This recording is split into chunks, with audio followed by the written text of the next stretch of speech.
sou o Charles, líder da Rede da Família. E eu sou a Andressa. E hoje vamos trabalhar um tema muito importante para a família. Como encaixar o tempo em família com uma rotina tão pesada.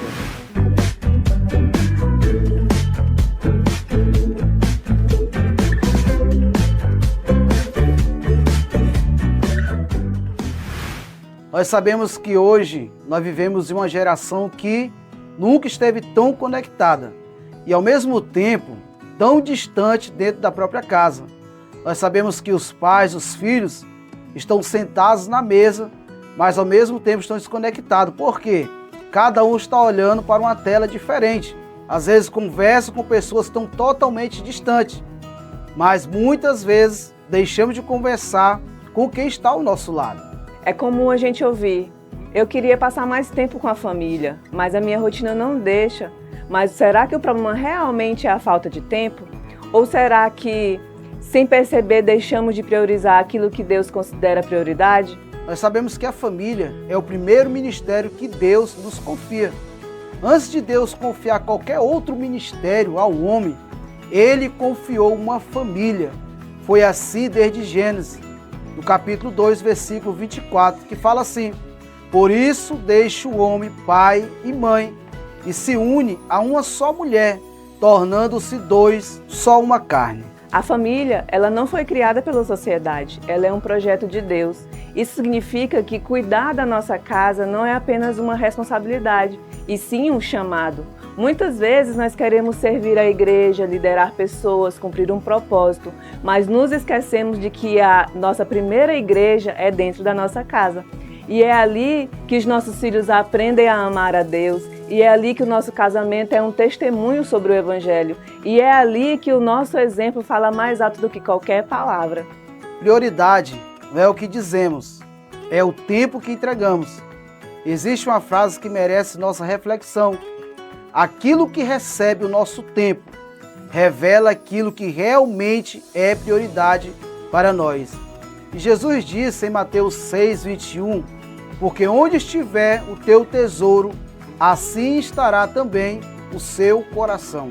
E nós podemos aplicar esse princípio também ao nosso tempo. Se passamos horas nas redes sociais, se encontramos tempos para tantas outras coisas, mas nunca conseguimos separar algum minuto para conversar com nossos filhos, ouvir a nossa esposa, fazer uma oração em família, talvez o problema não seja a falta de tempo, talvez seja a ordem das nossas prioridades. Discipular a família acontece na rotina. Em Deuteronômio 6, do 6 ao 7, fala que Deus orienta os pais.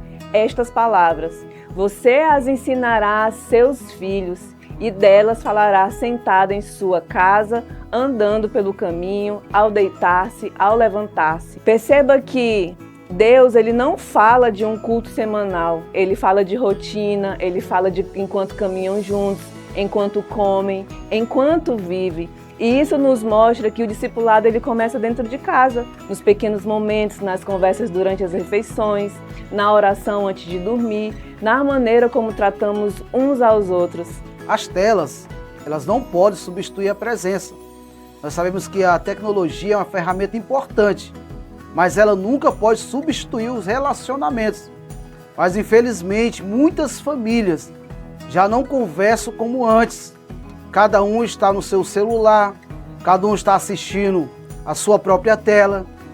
E aos poucos vão se tornando estranhos dentro da própria casa. E hoje talvez você não consiga mudar toda a sua rotina, mas pode tomar uma decisão. Separe um tempo para a sua família. Proteja esse tempo, não permita que ele seja ocupado com outras coisas.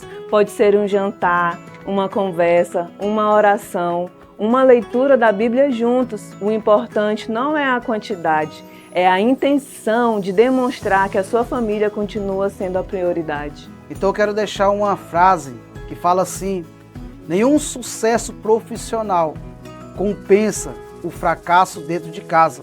Nenhum reconhecimento substitui um relacionamento perdido com a família. Deus hoje nos chama para servi-lo, mas esse serviço começa muito antes do púlpito. Começa no casamento, começa na criação dos filhos, começa dentro da nossa casa, porque a primeira igreja que Deus nos confiou aos cuidados é justamente a nossa família. E investir tempo nunca será uma perda, será sempre um investimento para essa geração e para as próximas. E este foi mais um quadro para a família. Esperamos que você tenha entendido que Deus quer falar com você e que Deus te abençoe em nome de Jesus.